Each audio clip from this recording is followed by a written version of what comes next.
Welcome to the podcast where relationships, confidence, and determination all converge into an amazing, heartfelt experience. This is Speaking from the Heart. Welcome back to episode 14 of Speaking from the Heart. Today, we have Tom Pfeifer, who will be joining us. He is the owner and founder of Consistent Voice Communications, LLC. The purpose of his business is to discover the unique voice of small businesses, associations, politicians, and individuals, and to consistently promote that voice through all types of communication styles. He is a former Southern California journalist. He has won awards from the Associated Press, United Press International, and others for his individual writing and group coverage. He was, for 15 years, a journalist and also press secretary to the senior Republican House member of the Judiciary Committee, providing a voice during the impeachment trial of President Bill Clinton, and was soon elevated to communications director, where he honed his skills in the art of persuasion through a variety of traditional and new media, which has garnered international coverage for his principle on a variety of issues ranging from terrorism to the late Michael Jackson. Today's interview was really exciting because of Tom's rich career and getting to know him about all the stories that he had is something that, for me, I felt a great privilege to have him school me, the podcast host of this show, to be able to understand a lot more about his rich career. And with that, let's go to the episode. We have Tom Pfeifer with us today. Tom, thanks for sharing your heart with us. My pleasure, Joshua. Tom and I have gone back for a few years now. I was involved with a Toastmasters club, which has been a consistent theme for many of my guests that are appearing for the first time on here. And I always encourage everyone to check out a local Toastmasters club. You make excellent connections with people and you network with so many different individuals. Tom, I know that you are an entrepreneur and you have been running your own business. Do you mind telling us a little bit about your business and why you got started with it, just to start us out? Sure. Well, I've been a writer for more than 35 years, professional writer. And when my boss, who was a congressman from California, Elton Gallagher, who you never heard of, decided to retire in 2013, I retired with him, except that I hung out my shingle for the first time. And I had a TJP Writing Services was the name of my company at that point. And I was just doing marketing and press releases and whatnot for different companies. And it evolved into Consistent Voice Communications later that year, September 2013. Right now, I encourage people to write their books, and particularly entrepreneurs and speakers, because it's a great way to get out and be recognized in your field as an expert in your field. And speakers need to be experts in their field. It's a great way to bring credibility and increase your earning potential. Absolutely. And as many people know with my business too, I really am trying to get people to also realize that the basic fundamentals, especially with starting out with public speaking, is all about just understanding more of not just your speaking voice, essentially how you project yourself, but also the messaging behind it. But speaking of messaging, Tom, when I read your bio, I was really impressed by just the impressive history that you've had as a reporter. And I don't think I even knew that for as many years as I've known you, that you won awards with the Associated Press. And you've been working with all kinds of different people on Capitol Hill as you were a reporter. Could you tell us a little bit about that experience? Because not many people probably really understand the beat that you have to do. And I know that you might have some really unique stories as a result of that.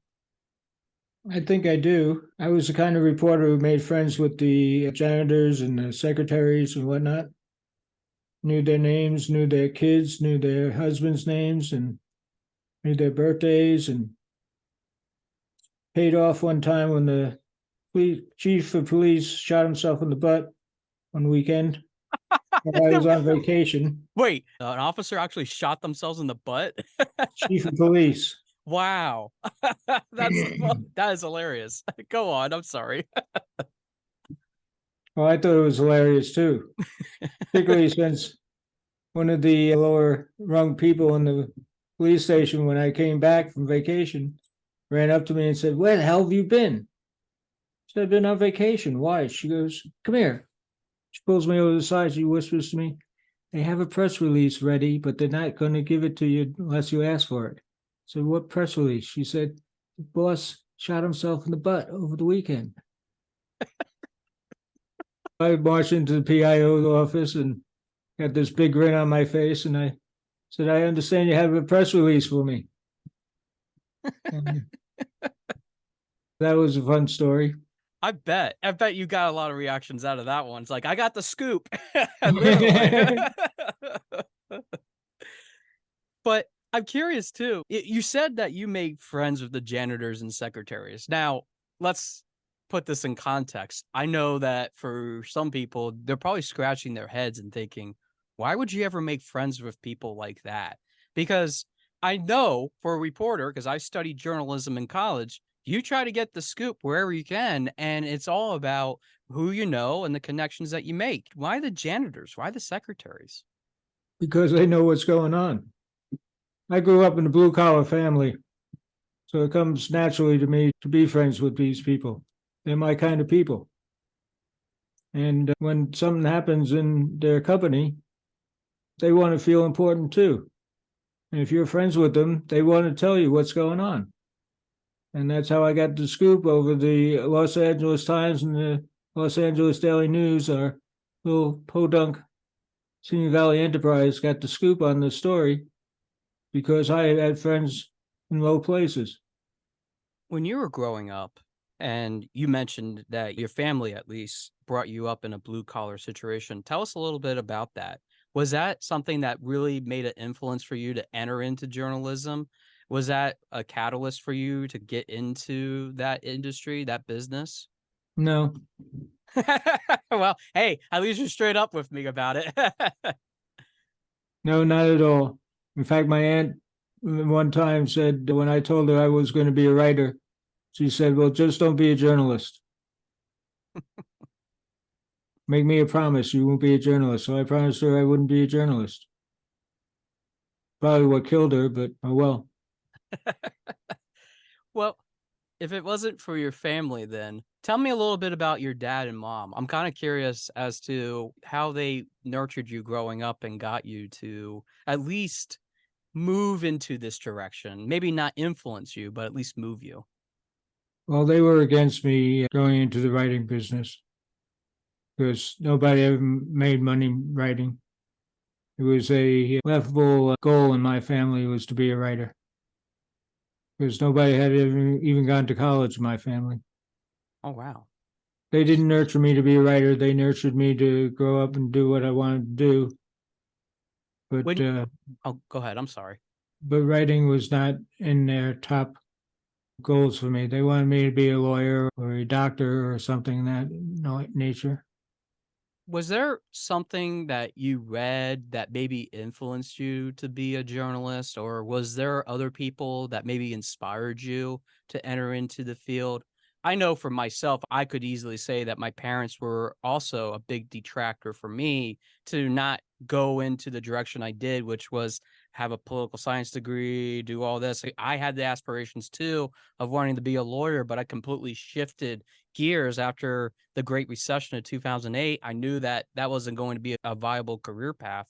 Was there something that maybe shifted you, maybe gave you influence to do that? Because you definitely do some awesome stuff when it relates to not just the business that you were talking about earlier, but I know that you help others as a result of writing those stories too, which we'll get into. But is there something that really propelled you? Well, I knew that Mark Twain and Ernest Hemingway had been journalists, so I figured it was good training. But I never planned on being a journalist. When I got to California after my construction accident in October 1978, I found that community college was only $50 a semester out in California. So I said I'd be a damn fool if I didn't go to school at that point. So I took journalism because it was the only hands-on writing curriculum they had. I didn't want to learn about writing. I wanted to learn to write. I took that route. When you did take that route and you got into the job that you did with reporting the news for several decades, was there something that stood out for you in those years that when you were doing that career? In other words, was there somebody or something that helped propel you to continue doing it for as long as you have? If so, who's that person? And tell us a little bit about them if you don't mind. Bob Satterthwaite was my first writing coach. And he came about because at the end of my first year of college, my journalism instructor came up to me and said, Tom, as far as I'm concerned, you're already a professional. There's nothing else I can teach you. I went down to the local newspaper and talked my way into an internship, wanted to test it. Bob Satterthwaite was the copy editor. They sent me out on a story. I don't remember what the story was, but I came back and typed it up and handed it in. Those days, they marked it up with the number 2 lead pencil to correct spelling and typos and move words around if need be. And to move paragraphs around, they actually tore the paper and scotch taped the paragraph in a different spot. I'm sitting back in my chair waiting for the accolades to come in. Bob gets up from his desk and walks over to me, has smoked Marlboro hanging from his lips. And he looks at me and goes, holds up my paper and it's full of lead and scotch tape. Crumpled it up, threw it at my head and said, rewrite that crap, Pfeifer. I can't turn it into a proofreader like that. Wow. First person who ever spoke lowly of my writing. He became a mentor and a friend. When you have people like him enter your life and they kind of tear you down and pretty much rebuild you from where you are, which I've had people in my life that I can name off the top of my head that have certainly done the same thing and made me the person that I am today. When you have those sort of people and they're making that influence on you, I'm I know that the industry itself has changed so much in the last several decades, especially with the rise of the internet and even having news on demand where we pick up our phone and essentially can read it at our own leisure whenever we want. Would your mentor be surprised as to how far we've come with that? Or would he have been probably scared of all these advances? And either or, what would you say is, well, let me put it this way. What would have been the reaction of him knowing all these things that have changed, especially in the world of journalism? What would he say to you? And how would you navigate through that? Good question. Because we never really had any of those conversations. When I went into journalism, computers were just coming out. I had to bring my own manual typewriter in because we didn't have enough electrical outlets for an electric typewriter. We were in the really beginnings of computers and whatnot when he passed away. Would he have ever imagined, I guess, is the question of holding it on your phone and being able to research it, having that sort of technology?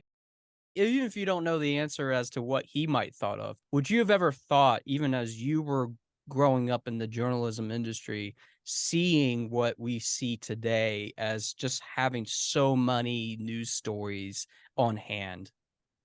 No, Yeah. never would have pictured it.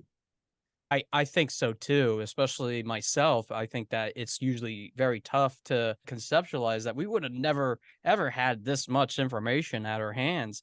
But Tom, I want to pivot into really the essence of what you're doing now because you definitely have had a long career of doing exactly what you are doing even right now, which is essentially telling stories, whether they are factual, not factual, or all in between. I will put a link into the show notes about Tom's business, which is Consistent Voice Communications.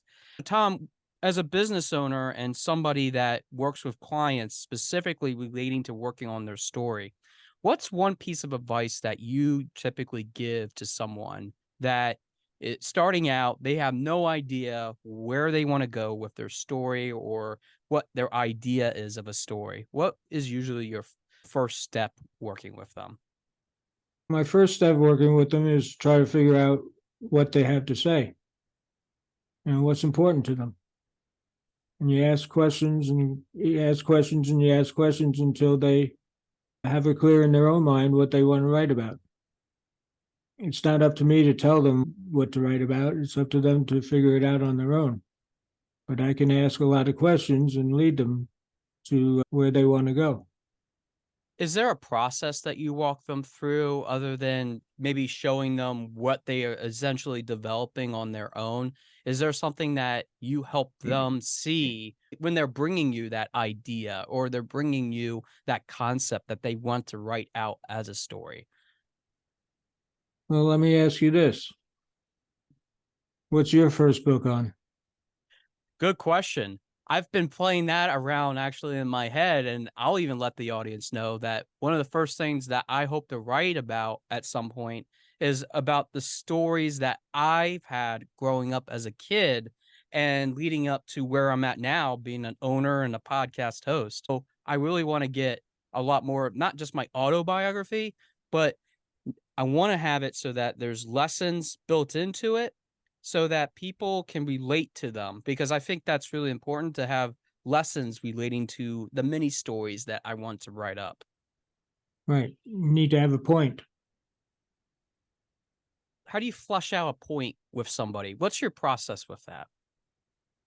Usually I ask them what the point of the story is. And you'd be surprised where many people say, I don't think there is a point to it. So then I ask them, well, why did you tell it? There's the old story about how my generation used to tell a story about how we walked to school 4 feet of snow, 3 miles uphill both ways. Hell of a story. But what's the point to it? Well, the point is that we had life hard, so get off your whippy asses and get to work. Yes, let's get to work. Let's do it. And I know that sometimes that for even some of the generation that we have now, that would be like, whoa, wait, I actually have to do something other than be on my phone or be on my computer. I know you could tell me that, Tom. I understand that completely. When you do have that point and you do have those facts that back it up, I think what I really want to ask is when you are telling your story, what's your point to your story? Meaning, I'm not just talking about your life story and how it relates to the bigger picture, but how do you resonate with people essentially? Because I think a lot of us want to resonate and they want to have connection. And I know personally for myself, sometimes I struggle with that in articulating it because of my autism and what I've been through as a result of all these life experiences. When we have this mindset, right, of what we think is going to be the point of our story, how do we get out of our own traps, essentially, when it comes to sharing it with another audience? Well, you just share it and see what flies. If it doesn't work the first time, then you figure out why it didn't work. What words do you need to change? What emphasis do you need to change? Does the story even work at all for the point that you're trying to make?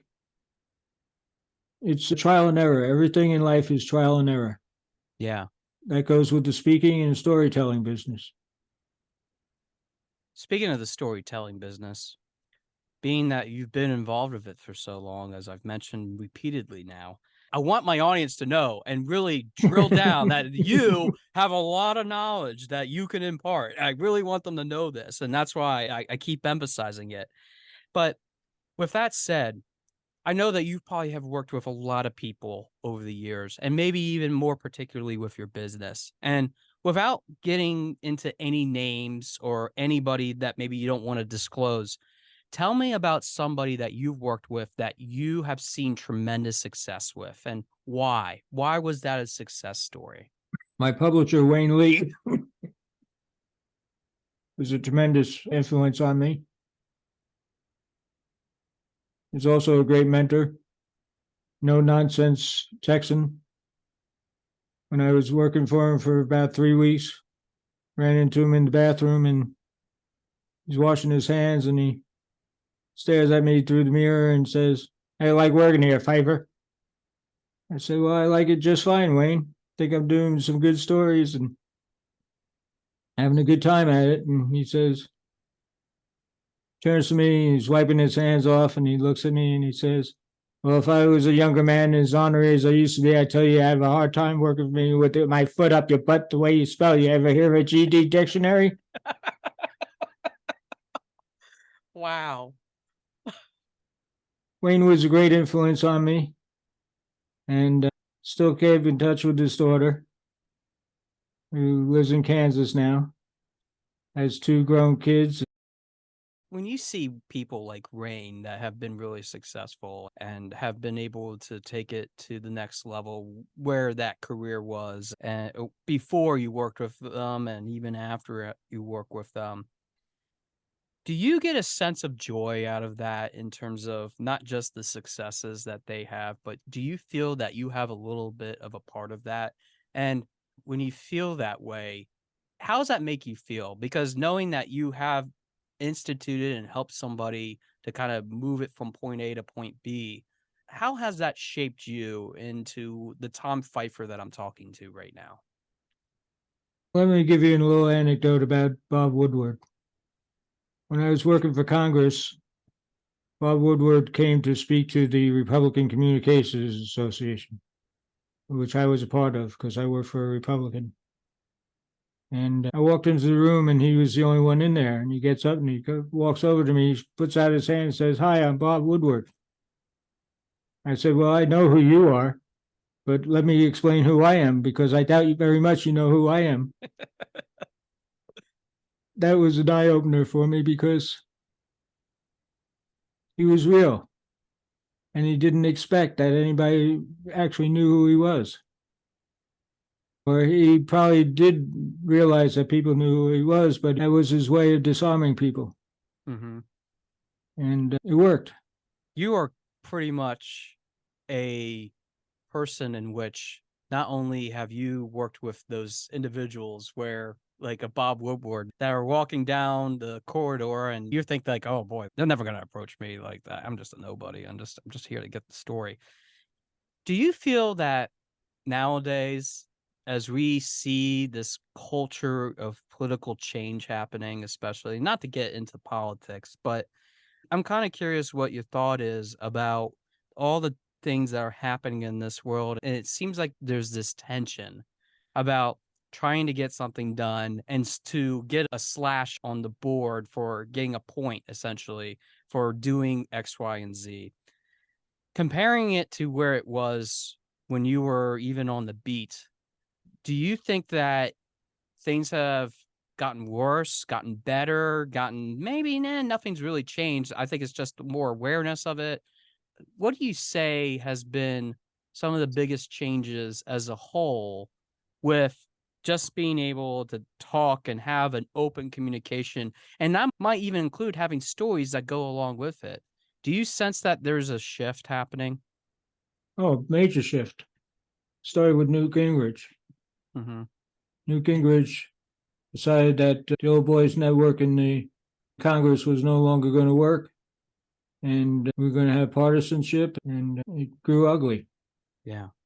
I worked for a very conservative congressman in California, and I was not conservative at all. First column I wrote for him, he came back to my desk and he said, well, that's a really good column, Pfeifer, but I'm really surprised you wrote it.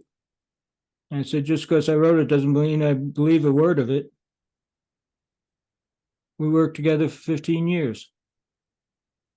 When he decided to retire, he started referring to me as his token socialist. He used to introduce me to his constituents as his token socialist, which I had to agree with. How did that make you feel that he did that? I thought it was hilarious. Yeah. Yeah.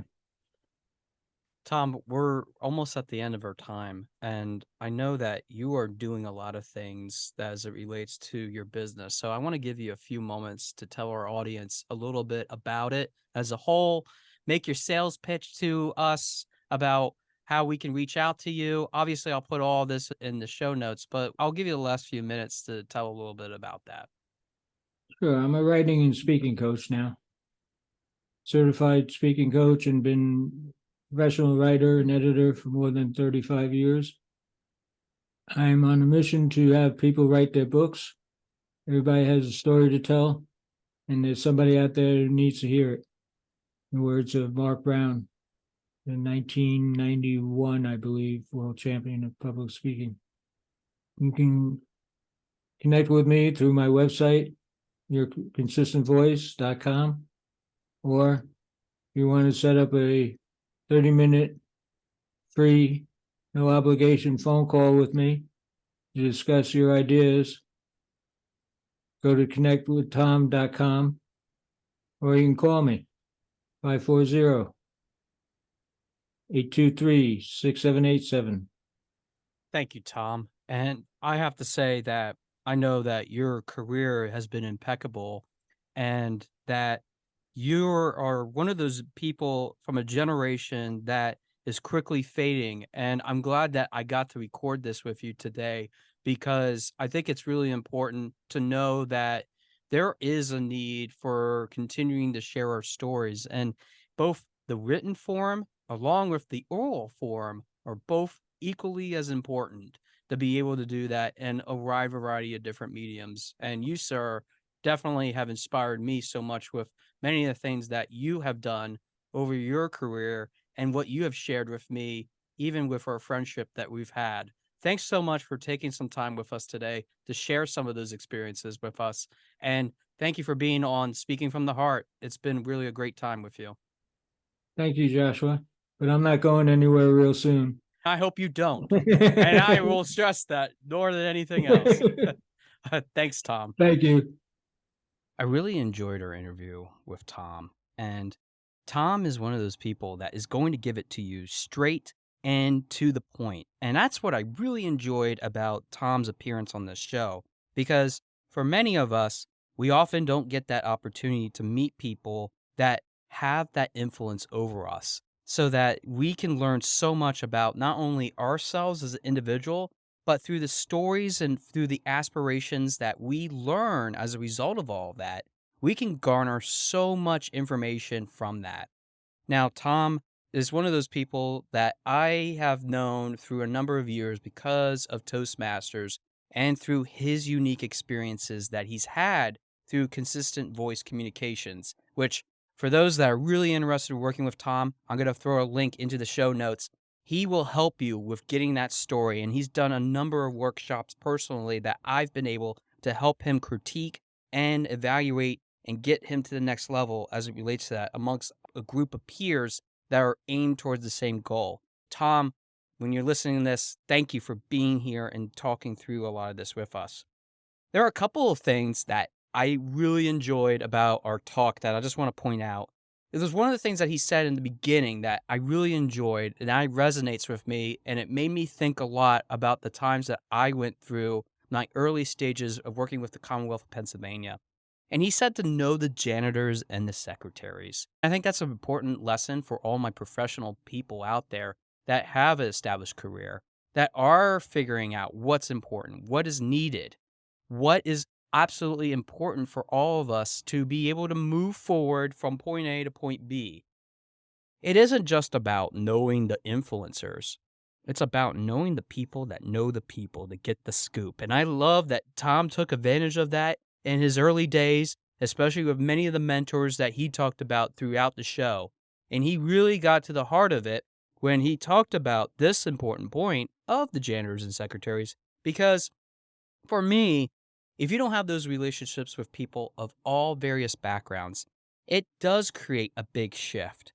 There's a shift that is happening even right now, and Tom and I talked about this during the episode about how this shift of partisanship and even the things that are happening in the political realm have been happening quite a lot. It isn't about just having those differences. It's about having that communication style so that we are able to tell our stories. We are able to learn and gain influence over those people that are necessary for us to grow as not only professionals, but also personal individuals as well.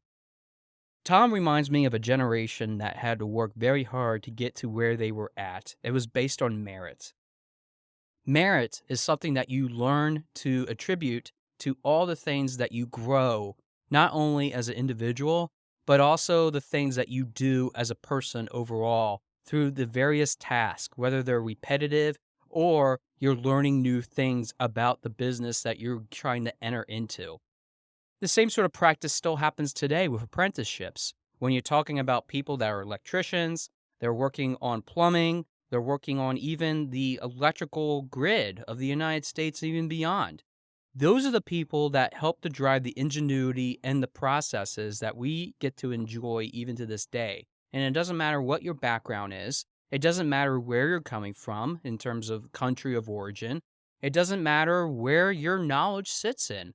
It's about the important fact that you're able to provide something to somebody that allows them to go to the next level. And Tom really honed in on all those individuals that really flourished with him, allowed him to get ready for what was ahead. He touched on this, which I hesitated in even talking about it myself. And for those that had been listening to my podcast, know exactly what I'm talking about when it comes to parents. I know. Parents are sometimes a big drag. Sometimes they're really authoritarian figures that are trying to just ruin everybody's life. Maybe when you're a preteen or even a teen, maybe in your early 20s. Mom, Dad, I don't know why you're here. I don't know why you keep on bothering me. Leave me alone. I was one of those people.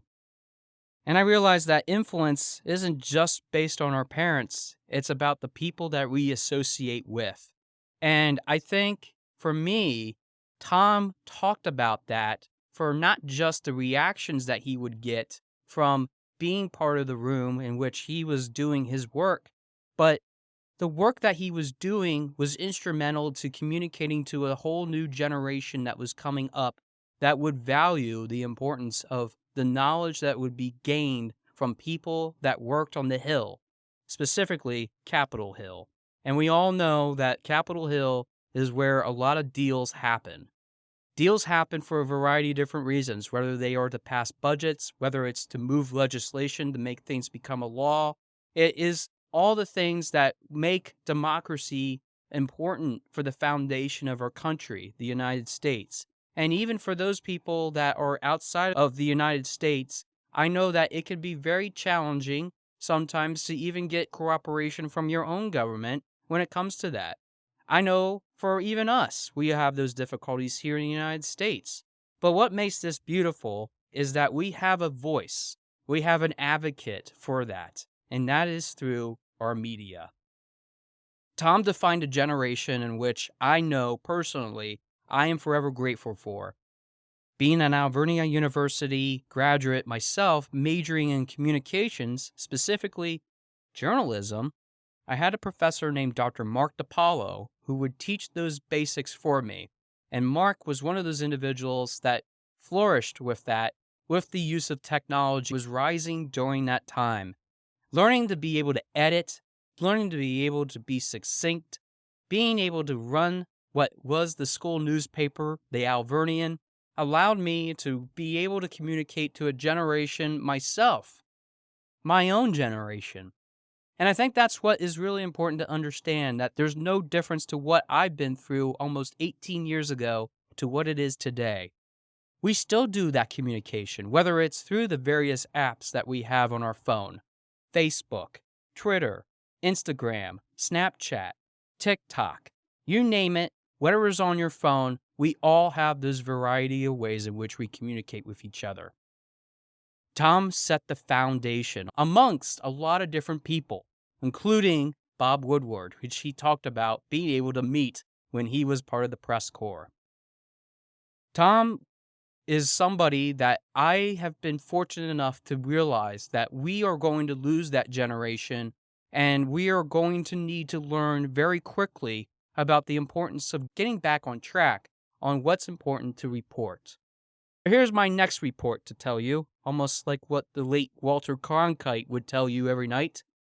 This isn't just about the news. This is about the world. This isn't just about what's happening in your backyard. It's what's happening in your life. It's not just about the things that we do, it's about how we can have repercussions and opposite reactions as a result of ingesting and being able to learn all the different types of information that we have at our disposal. In other words, we take it for granted. Your speaking voice, the business that I started, isn't necessarily about how we can articulate ourselves and how we can create best values. I know that for many episodes previous to this, I talked about those values, and I talked about the importance of being able to understand those values as it relates to the bigger context. But what would it look like if you actually took some of the lessons of what Tom learned in his generation and we applied it to our generation today? And we're able to create value for ourselves, whether that is through a news report, whether that is through creating stories in which he's able to do for his clients. Or what would it look like if we would be able to rewrite our own stories so that we can tell a great story that has not only the opportunities in which we succeeded in, but we also talk about the failures that made us become who we are today. That is what's really important. And I think that for many of us, those are the lessons that we need to gain so that we can continue to grow, not only inside, but also outside for a whole new generation to learn. Thanks for listening to episode 14 of Speaking from the Heart, and I look forward to hearing from your heart very soon. Thanks for listening. For more information about our podcast and future shows, search for Speaking from the Heart to subscribe and be notified wherever you listen to your podcasts. Visit us at www.yourspeakingvoice.biz for more information about potential services that can help you create the best version of yourself. See you next time.